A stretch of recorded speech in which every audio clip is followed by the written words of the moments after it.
Stacy says, can Dr. Bob comment on the current crisis regarding gender identity, practical steps for Catholic families that have 1, young children at home, and or 2, young adult children that live outside of the home when they declare their new names, pronouns, and identity?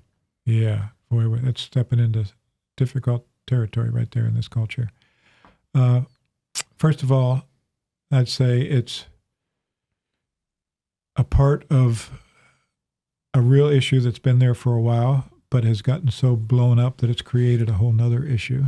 And, we used to call it gender identity confusion, now then gender dysphoria, and then all kind of gender ideology. But I would say, first of all, that we need to make the distinction between objective reality and subjective reality. And we all have that difference. Every man and woman subjectively lives their masculinity and femininity differently.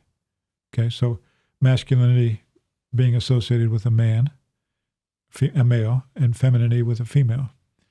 So what happens with a child who has some kind of trauma or difficulty identification or difficulty accepting their own gender?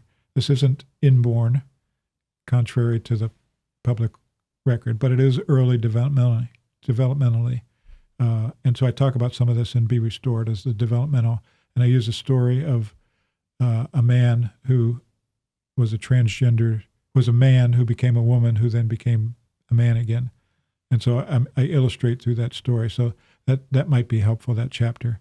But, for all of us, there's always a gap between the objective reality of who God says we are and our own experience. We were talking about that before in terms of being lovable, right?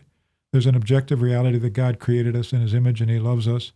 And there's a subjective experience of all the things that I've internalized in my life that say I'm not lovable or I'm not good or I'm not wanted.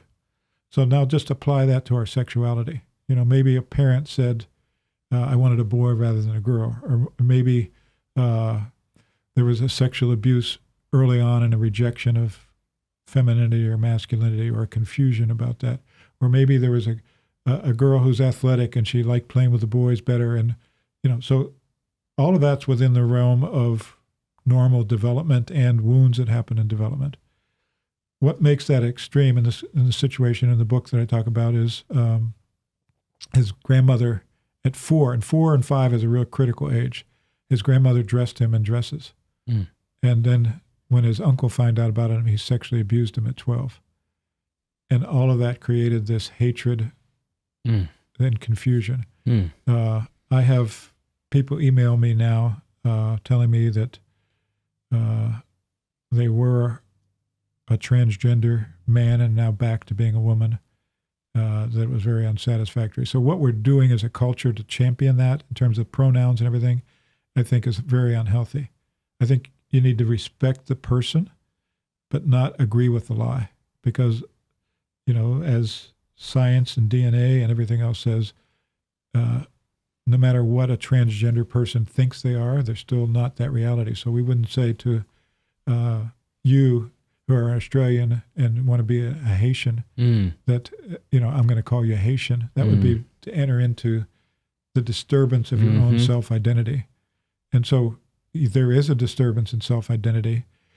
It usually, children grow out of it, but now in our culture, now we're fastening onto it and inflating it and creating so much worse of a problem.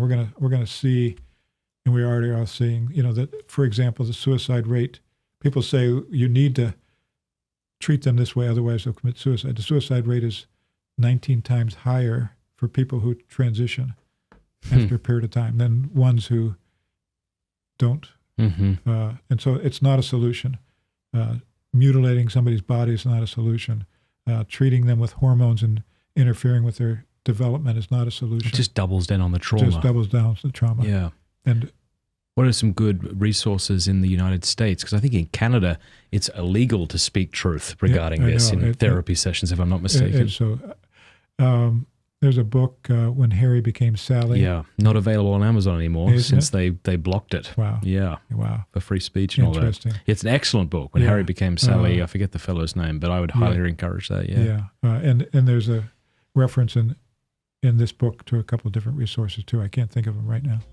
Hey, thanks so much for watching. Please be sure to like and subscribe and leave a comment below letting us know what you thought about the video.